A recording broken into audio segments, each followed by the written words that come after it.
জীবন যেহেতু আছে দুঃখ কষ্ট থাকবে, জীবন যেহেতু আছে যন্ত্রণা থাকবে, জীবন যেহেতু আছে বিপদ আপদ তো লেগেই থাকবে, জীবন যেহেতু আছে আপনার কষ্ট যন্ত্রণা থাকবে।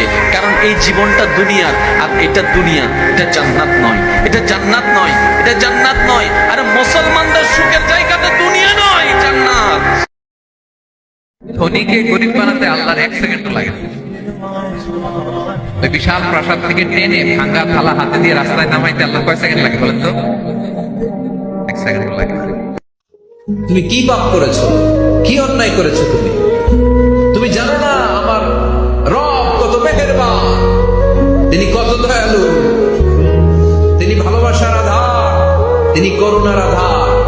তোমার পাপ অন্যায় যদি হয় খালের পানির সমান, বিলের পানির সমান, আমার আল্লাহর দয়া সাগরের পানির সমান।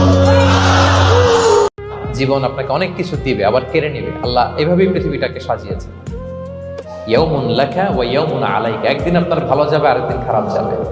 ওয়া তিলকাল আইয়ামু নুদাবিলুহা বাইনান নাস, আল্লাহ বলেন যুগটাকে আমি ঘুরিয়ে ফিরিয়ে মানুষের সামনে এভাবেই আনি। This is the routine work of this দুনিয়া। দুনিয়ার রুটিন ওয়ার্ক এইটা। আজকে ভালো, কালকেও যে ভালো যাবে এমনটা নয়, কালকে খারাপ যাবে। আজকে তার খারাপ যাচ্ছে, পরশুদিন আবার তার ভালো দিন যাবে, ঠিক কিনা বলেন?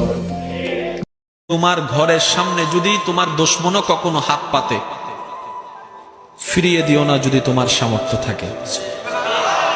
যদি দেওয়ার কোনো সামর্থ্য তোমার কাছে না থাকে, অন্তত সুন্দর কিছু ব্যবহার দিয়ে তাকে বিদায় দাও।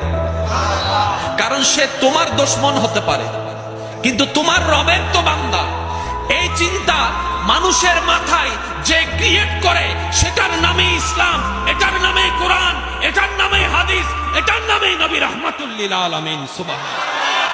এতগুলো দিন থাকতে জুমার দিনের এত ফজিলত কেন? কারণ এই দিনে আল্লাহ তাআলা আদম আলাইহিস সালামকে তৈরি করেছেন। এই দিনে আল্লাহ তাআলা সাইয়েদনা আদমকে জান্নাত থেকে দুনিয়ায় পাঠিয়েছেন। জুমার দিনে আল্লাহ সাইয়েদনা আদম আলাইহিস সালামের তওবা কবুল করেছেন। এই জুমার দিনে আল্লাহ তাআলা সাইয়েদনা আদম আলাইহিস সালামের রূহ কবজ করবেন। জুমার দিন ছাড়া কিয়ামত অনুষ্ঠিত হবে। যে সবসময় ইস্তেগফার করে তার কোনো টেনশন থাকে না, তার জীবনে দুশ্চিন্তা আসে না, আর এমন জায়গা থেকে আল্লাহ রিজিকের বন্দোবস্ত করে যেটা সে কল্পনাও করে না।